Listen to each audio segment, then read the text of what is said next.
Maybe before we take questions, just a brief comment. بہت شکریہ. میں محمد علی صاحب کو, ان کی پوری ٹیم کو خراج تحسین پیش کرتا ہوں کہ انہوں نے ایک ہسٹورک ڈیل کلوز کی. اور جب یہ گورنمنٹ ہم نے ازیوم کی تو پرائم منسٹر شہباز شریف کی پالیسیز میں ایک انٹیگرل پارٹ یہ تھا کہ جو لاس میکنگ اسٹیٹ اونڈ انٹرپرائزز ہیں ان کی پرائیویٹائزیشن ہوگی, اور ہماری جو اکنامک ریوائول ہے اس کا یہ ایک میجر پارٹ ہوگا. پہلی ڈیل جو انہوں نے کلوز کی وہ فرسٹ ویمن بینک کی تھی, اور اس کا آپ نے اگریمنٹ دیکھا کہ ایک G2G اگریمنٹ ہوا.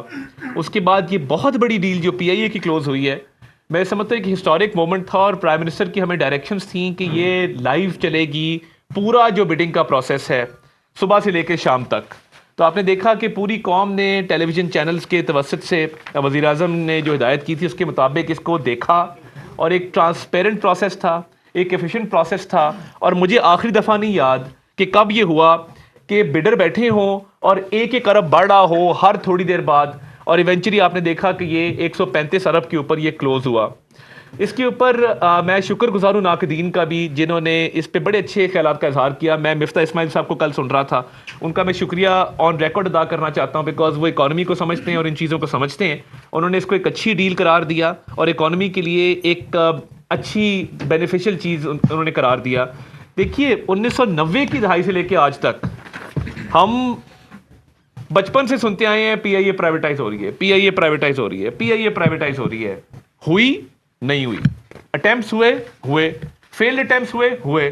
اللہ تعالیٰ کا شکر ادا کرتے ہیں, یہ آج ایک ہسٹورک دن ہے کہ فائنلی PIA جو ہے وہ پرائیویٹائز ہوئی ہے. اور میں پرائم منسٹر اور فیلڈ مارشل دونوں نے ایک کاوش ہے, ایک ایفرٹ ہے, پوری پھر ٹیم فائنانس کی ٹیم کی اس میں ایفرٹ ہے.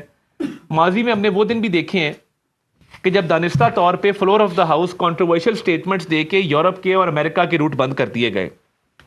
اللہ کا شکر ہے اسی گورنمنٹ کے دوران وہ روٹ واپس کھلے. آپ کی مینچسٹر کی فلائٹ گئی ہے, میں اوورسیز پاکستانیز کے سینٹیمنٹس آپ کو نہیں بتا سکتا. پاکستانیوں نے پاکستان کا جھنڈا لے کے مینچسٹر کی رن وے کے باہر لائن لگا کے اس پلین کو ویلکم کیا. آپ پورا سوشل میڈیا اٹھائیں, آپ کو اتنے اچھے مجھے نظر آئیں گے کہ وہ PIA لینڈ کیا. دیکھیں لوگوں کی ایک وابستگی ہے. پاکستانی ڈائسپورا جو باہر بیٹھا ہے وہ قومی ایئر لائن پہ واپس آنا چاہتا ہے اپنے ملک میں. ڈائریکٹ فلائٹ بہت بڑا بینیفٹ ہے. 8 سے 15 یا 16 گھنٹے لوگوں کے بچ جاتے ہیں جب وہ PIA کو استعمال کرتے ہیں. اور دیکھیے جو اینول لاس تھا پاکستان کے ٹیکس پیئرز کو, عوام کو, یہ خوشخبری ہے کہ کبھی 35 ارب تھا, کبھی 50 ارب تھا. 2023 میں لوگوں نے کہا کہ جی 75 ارب جو ہے وہ اینول لاس ہوا ہے. وہ اب سرکاری خزانے پہ بوجھ نہیں ہوگا, وہ ٹیکس پیئرز کی جیب سے اس لاس کے پیسے کو کور کرنے کے لیے کوئی رقم ادا نہیں کرنی پڑے گی. اس کا آپ اوور آل اگر بینیفٹ دیکھیں تو میں سمجھتا ہوں کہ جہاں پہ فائنینشیل ایکسپرٹ پوری دنیا کے اس پہ بات کر رہے ہیں, میں انٹرنیشنل میڈیا کو دیکھ رہا تھا, وہاں پہ اس کی پذیرائی پائی جا رہی ہے. اس کو ایک اچھا اور ایک بہت زبردست پروسیس قرار دیا جا رہا ہے. تو یہ گورنمنٹ کی پالیسیز میں سے جو ایک FPR کے ریفارمز تھے وہ بڑی تیزی سے چل رہے ہیں, اور ایک ہوم گرون اکنامک ایجنڈا تھا بڑی تیزی سے آگے بڑھ رہا ہے. اور الحمدللہ میں یہ سمجھتا ہوں کہ یہ جو PIA کے حوالے سے اور اس کی لاسٹ گلوری کو ری گین کرنے کے حوالے سے ایک سفر تھا, اس کا بڑی اچھے طریقے سے آغاز ہو چکا ہے. اور اسٹیٹ اونڈ انٹرپرائزز کی جو پرائیویٹائزیشن ہے یہ بڑی تیزی سے آگے بڑھے گی, کیونکہ جب ہم آئے تھے ہم نے ایک نعرہ لگایا تھا کہ the government has no business being in business, اور یہ بڑے اچھے طریقے سے اس کی ایک پریکٹیکل مینیفیسٹیشن ہے. اینڈ اب آپ کے سوالات کے لیے جی موسٹ ویلکم. جوابات ہیں اس کے. پہلی بات تو عارف حبیب صاحب جو کنسورٹیم تھا ان کی کنڈیشن تھی کہ وہ 100% لیں گے ورنہ نہیں لیں گے. جو دوسرے کمپیٹیٹر تھے طبا صاحب, ان کی کنڈیشن تھی کہ ہم 75% لیں گے. تو اگر ہم 75 نہ کرتے تو کوئی بھی نہ آتا بڈنگ میں.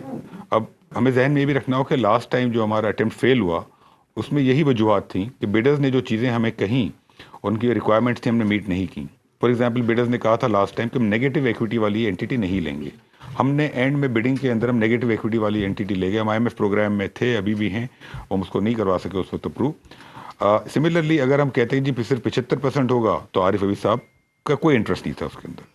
ایک گروپ کا خیال تھا طبا صاحب کا کہ اگر گورنمنٹ اس میں رہے گی تو انہیں آسانی ہوگی، ان دا سینس کہ کوئی فرق نہیں پڑتا کیونکہ ایک نیویگیٹ کرنا ہے، ایک ٹرانزیشن ہے پورے پروسیس میں ٹیک اوور کے بعد۔ عارف حبیب صاحب کا خیال تھا کہ نہیں، ہمیں کوئک ڈیسیجن میکنگ کرنی ہے۔ اب دیکھیں نا، انہوں نے کل رات کو لی ہے، آج انہوں نے اناؤنس کر دیا کہ میں 65 پلین پہ ہم لے کے جائیں گے، یہ ان کے ڈیسیشنز ہیں۔ تو اگر ہم یہ نہ کرتے تو شاید یہ بڈنگ ہوتی ہی نہ، پہلی بات۔ دوسرا جواب اس کا یہ ہے کہ گورنمنٹ کو یہ فیصلہ کرنا ہوگا کہ ہمیں جو اسٹیکس رکھنے ہیں اس کا مقصد کیا ہے۔ جیسے آپ نے فرمایا کہ مقصد خالی یہی ہو سکتا ہے کسی بھی کمرشل انٹیٹی میں اسٹیک رکھنے کا کہ ہمارے پیسے بنیں، گورنمنٹ کے پیسے بنیں گے، ملک کے پیسے بنیں گے، عوام کے پیسے بنیں گے۔ لیکن جو ہم بیچیں گے آج، جو 135 بلین انویسٹ ہوگا پی آئی اے میں، اس کے بعد اس کی جو ویلیو بنے گی، جو کہ بنے گی 180 ارب، یہ ویلیو 180 ارب اس انویسٹمنٹ کے بعد بنے گی، اس سے پہلے نہیں بنے گی، اور اس کی وجہ سے ہمیں ہمارے 45 بلین ملیں گے۔ یہ 45 بلین جو کیش ملے گا، اس کو ہم کہیں بھی انویسٹ کر سکتے ہیں، ضروری نہیں کہ اس کو ہم پی آئی میں رکھیں۔ ہاں، پی آئی بہتر ہوگی، اس کا اسٹیک، اس کی ویلیو بڑھے گی، لیکن آپ کہیں اور انویسٹ کریں گے تو ادھر بھی ویلیو بڑھے گی۔ تو یہ تو ایک اکنامک کمرشل ڈیسیشن ہے کہ آپ کہاں انویسٹ کریں گے۔ لیکن اگر بڈر کی ریکوائرمنٹ ہے کہ انہیں 100% چاہیے، تو آپ کے پاس یہ چوائس ہے، یا تو آپ انہیں نہ بیچیں یا آپ انہیں 100% بیچیں۔